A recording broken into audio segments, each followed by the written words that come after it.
quem é o sacerdote, segundo esse texto? Né? Quem é o sacerdote? Olha aqui. Todo sumo sacerdote, tirado do meio dos homens, é constituído em favor dos homens em suas relações com Deus. A sua função é oferecer dons e sacrifícios pelos pecados. Eu volto já para o texto. Quem é o sacerdote? É um homem. Olhe que esse texto está falando de vocês. Quer dizer, de vocês não, do que vocês querem ser.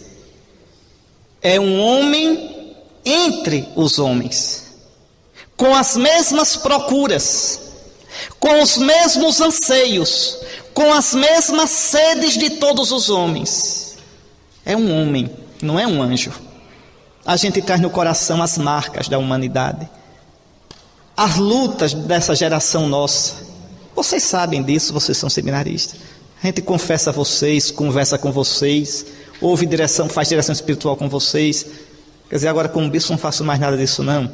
Mas quando fazia, os anseios de vocês são dos outros jovens, de hoje, do século 21. A beleza e a fraqueza de vocês. Às vezes a gente chega a coça a cabeça, oh meu Deus, igualzinho ao de fora, os de fora. Porque o sacerdote é um homem tirado do meio dos homens. Mas vejam, tá certo? Então, mas esse homem também é discípulo de Cristo. É homem discípulo de Cristo, de espírito pronto e de carne tão fraca, não é? Quer dizer, com um anseio tão grande e uma natureza humana tão cheia de contradições. É um homem, portanto, retirado do meio dos homens. Aqui está o nó cego. Retirado quer dizer separado. Retirado quer dizer consagrado, segregado, segregatus in evangelium Dei, separado para o evangelho de Deus. Veja, Cristo pegou assim e disse, esse é meu, e puxou assim, e separou. Nunca esqueçam isso. Vocês vão ser consagrados, sagrado, separado. Esse é meu. Às vezes pega pelo cabelo e puxa. Se não tiver, pega pelo pescoço e puxa. Esse é meu. Segregatus in evangelium Dei, separado para o evangelho de Deus. Tá certo? Separado, consagrado como Jesus. Olha o que Jesus disse na sua oração sacerdotal, antes de se oferecer na cruz. Por eles, a mim mesmo, eu me consagro. Que coisa! Jesus vai ser lavado pelo sangue dele na cruz. E diz, Pai, por eles, pelos discípulos, pela humanidade, eu me consagro a Ti. Pelo sacramento da ordem, vocês um dia vão participar dessa consagração. Vocês com Cristo e como Cristo vão ser separados. Esse é meu. Esse não é para amar ninguém de modo exclusivo. Esse não é para ser amado por ninguém de modo exclusivo. Esse não vai dar o corpo dele para ninguém, porque o corpo dele vai me pertencer. E ninguém pode tocar no corpo desse, porque é meu. Cuidado com essas coisas. Cuidado com essas coisas. Se o cristão já não é dono do seu corpo, o sacerdote de um modo todo especial. Tocar no corpo de um sacerdote de modo imoral, da impureza, da fornicação, não é só um pecado de fornicação, é profanação. É profanar algo que foi santificado no sacramento da ordem. Cuidado. Cuidado. Lembrem, Cristo vai consagrá-los para o ministério. Pois bem, assim sendo, repare, qualquer tentativa de mundanizar o padre, mundanizá-lo, com pretexto teológico fajuta, é infidelidade ao significado profundo do sacerdócio. todo padre, também o padre secular. Eu gosto desse nome, não gosto do nome padre diocesano não, padre secular, é como eu gosto de dizer. Quer dizer, o padre que vive no mundo. Ele vive na cidade dele, tá certo? Ele não vive no convento, ele não vive na comunidade religiosa, ele vive na família, ele vive no mundo, mas sem ser do mundo. Padre secular, sim. Padre secularizado, não. Não. E infelizmente hoje é padre secularizado. Infelizmente. 90% do clero ou mais hoje são padres secularizados. Dá pena. Eu morro de pena. Eu morro de pena. Tá certo? Pois bem, vou repetir. Qualquer tentativa de mundanizar o padre com pretextos teológicos fajutas é uma grave infidelidade ao significado do seu sacerdócio. Eu que fui segregado para o Evangelho, consagrado, separado para o Evangelho. Já nos anos 70, Paulo VI dizia, quase chorando: o povo de Deus não tem mais a alegria de ver seus padres. Dizia isso porque os padres tiraram qualquer distintivo exterior, tiraram batina, tiraram clésima. Pronto. Procura-se padre com um binóculo, com um telescópio, porque não se encontra. E quando um usa, sabe Deus as pressões que sofre. Sabe Deus. Às vezes dos próprios bispos, que deviam ser os primeiros a obedecer à norma da igreja, e não obedecem. Não obedecem. E ainda fica com raiva quando um padre obedece. Então vejam, padre secular, sim. Secularizado, não. Povo de Deus tem o direito de ver seus padres. Eita, é um padre. Às vezes quando eu vou na rua, em Aracaju, aí às vezes um pirralho, olha um padre, ou diz, olha o irmão do Papa, porque tem o... Dizem. O Flávio, que é meu cerimoniário, já escutou isso várias vezes, né? Às vezes o Dimitri Barco, olha o irmão do Papa. Como vocês veem, as crianças sabem a eclesiologia. O bispo é irmão do Papa. Veneráveis irmãos no episcopado, tá vendo? Então vejam, tá certo? Então, eu digo a vocês sem medo, um dos grandes motivos da crise da igreja atual é a forte secularização do clero. Secularização violenta. Pense num clero desencantado, sem identidade, tá certo?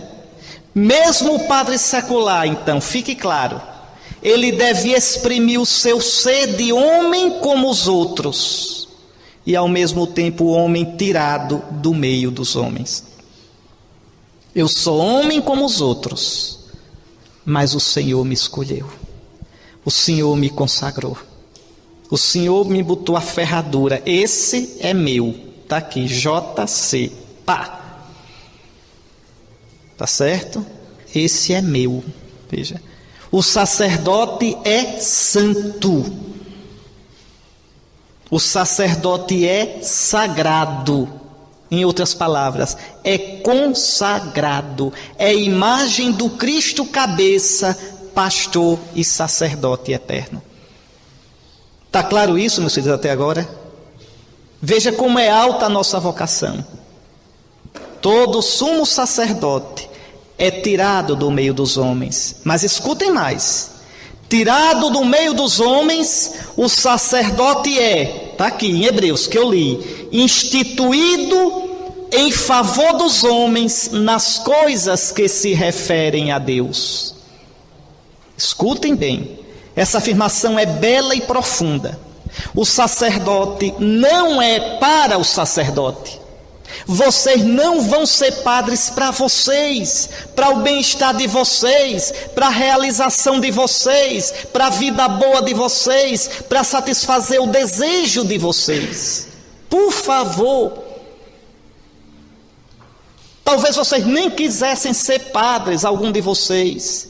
E Nosso Senhor pega na marra, você chorando, você com medo. E eles venha, você vem, como Moisés. como Jeremias, veja, como Paulo de Tarso. Vocês não vão ser padres para vocês. Vocês vão ser padres. Cristo os escolheu, escutem, não é? Instituído em favor dos homens. Vocês vão ser padres para a humanidade, para a salvação da humanidade, para o bem da igreja. Veja, vocês vão ser padres em favor não só da igreja, mas de toda a humanidade. Toda a existência do sacerdote deve ser uma pró-existência, como a de Jesus. Foi sobre isso a gente falou o retiro todinho.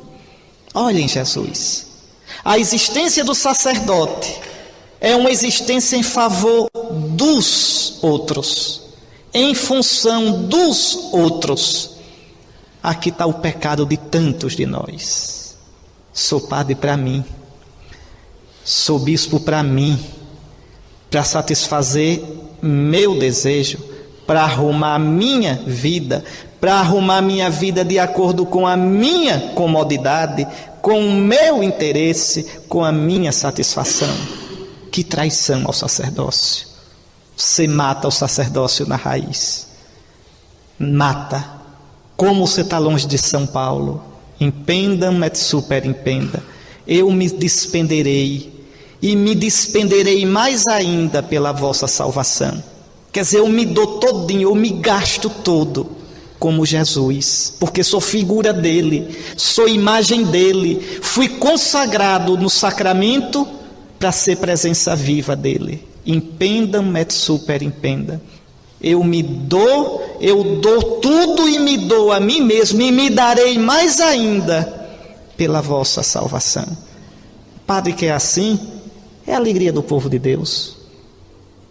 Feliz a paróquia que tem um padre assim. Quem tinha um padre assim era o povo de Ars. Quando São João Maria Vianney inventou de ser monge trapista e inventou de sair de Ars, você sabe o que o povo fez? Pegou e trouxe a pulso de volta para Ars. Ia perder um tesouro daquele. E não sei se vocês sabem, mas em Ars o povo montou barricada, vigiava, era por turno, para São João Maria Vianney não fugir. É verdade, porque ele queria ser monge trapista, queria ir rezar. Não vai não, o senhor fica,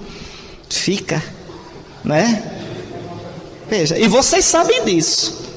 Feliz o povo que tem um padre assim. São João Maria Vianney não era um fazedor de pastoral não, viu? Era padre. É outra coisa. Você sabe aquela cena, você sabe aquela estátua que existe na entrada de Ars. Eu nunca fui a Ars, não. Mas não precisa ir, não. Né? Basta pensar, imaginar, olhar as fotografias. Né? E na entrada de Ars tem um pirralhinho, assim, e o São João Maria Vianney olhando e fazendo assim. Vocês sabem a história.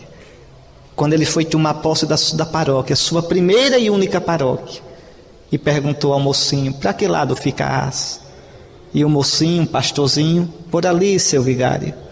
Muito bem, você me mostrou o caminho de Ars, eu vou mostrar a você o caminho do céu. Ser padre é isso, mostrar o caminho do céu. Só isso.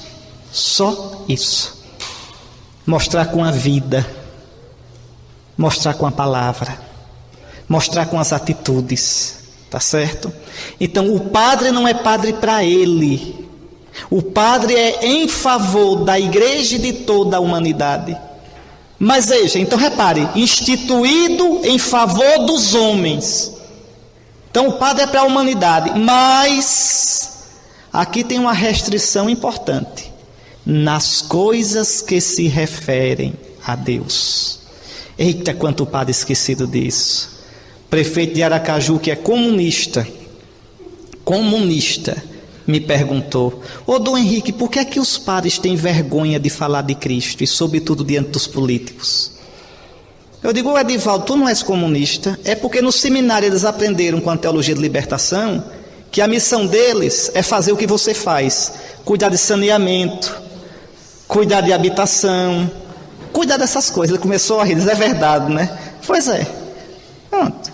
Agora, falar de Cristo, de reza, a gente tem vergonha.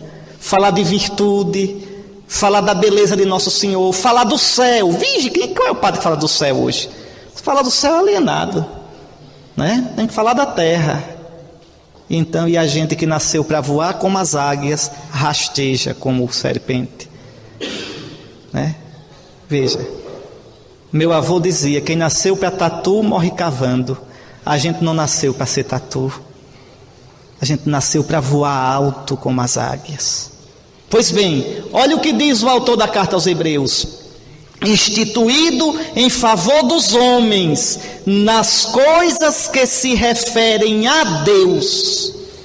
Meus queridos seminaristas e os padres aqui presentes, vejam, escutem só, o serviço do padre não é o do advogado, do assistente social, do líder político, do líder sindical, do revolucionário social. Não é, não é. O padre é fiel ao seu ministério quando se dedica de corpo e alma às coisas de Deus. Eita, bispo alienado, isso. Quando, veja, as coisas de Deus. Vocês serão ordenados um dia para cuidarem das coisas de Deus. Tem ONG para cuidar do mico-leão dourado. Tem ONG para cuidar daquele jacaré que está lá se acabando. Tem ONG para ir brigar por aquela árvore. Tem ONG para defender tudo, só não tem ONG para defender Cristo. Só não tem ONG para falar de Deus. Isso é missão de vocês. O padre serve de verdade aos homens, dando-lhes aquilo que ninguém mais, a não ser Ele mesmo, pode dar: Deus e a sua graça, administrando os santos mistérios, os sacramentos. Quando eu ofereço os sacramentos, eu estou dando Deus à humanidade. Quando eu prego a palavra de Deus, eu estou dando Deus à humanidade, como eu dei Deus a vocês essa semana. Isso, só isso. E quando Ele dá Deus à humanidade, Ele dá tudo. Quando Maria Teresa, Santa Maria Teresa, veio fundar as casas da congregação dela no Brasil, a primeira casa foi Salvador. Cardeal Avelar Brandão pediu, lá nos Alagados. Ela disse: eu levo, eminência. Eu me lembro dessa história direitinho, mas eu só peço uma coisa: bote para cuidar da gente um padre que não venha falar em teologia da libertação, nem em questão social. Bote um padre que venha rezar com a gente. Ou seja, bote um padre. Madre Teresa de Calcutá. Madre Teresa de Calcutá. Vejam bem. Ela queria um padre que desse o que o padre sabe dar. E pode dar com competência: Deus. Na palavra, nos santos mistérios, nos sacramentos. É falsa a desculpa de padre ativista, metido em política, com atividades sociais de direita ou de esquerda, com a desculpa esfarrapada de que isso é um serviço ao povo de Deus. Mentira! Não é este o serviço que o rebanho espera de seus sacerdotes. Não é este. A palavra do Senhor é clara: instituído em favor dos homens nas coisas que se referem a Deus. A Deus. Qualquer outra coisa que o padre faça fora disso deve ser como consequência, deve ser como função, como coisa auxiliar, mas não é o essencial. O essencial do padre é dar Deus, é cuidar das coisas de Deus. Mas vamos adiante. Qual é o núcleo do serviço do sacerdote? Então, quem é o sacerdote? O homem humano, como qualquer outro, tirado do meio dos homens, para servir os homens nas coisas de Deus. Pronto. Mas qual é o caroço do serviço do sacerdote? Qual é o núcleo de suas atividades nas coisas que se referem a Deus? Qual é o núcleo? A resposta é surpreendente, está lá. para oferecer dons e sacrifícios pelos pecados. Meus irmãos, para desgosto de muitos teólogos e de muitos pastoralistas compulsivos, o cerne da missão sacerdotal, oh que desgosto, é oferecer sacrifícios pelos pecados. Na perspectiva do Novo Testamento, veja, o sacrifício por excelência, que sintetiza e cumpre todos os outros, é o sacrifício pascal de Cristo, tornado sacramentalmente presente em cada Eucaristia. O sacrifício que limpou o pecado do mundo é o sacrifício de Cristo na cruz.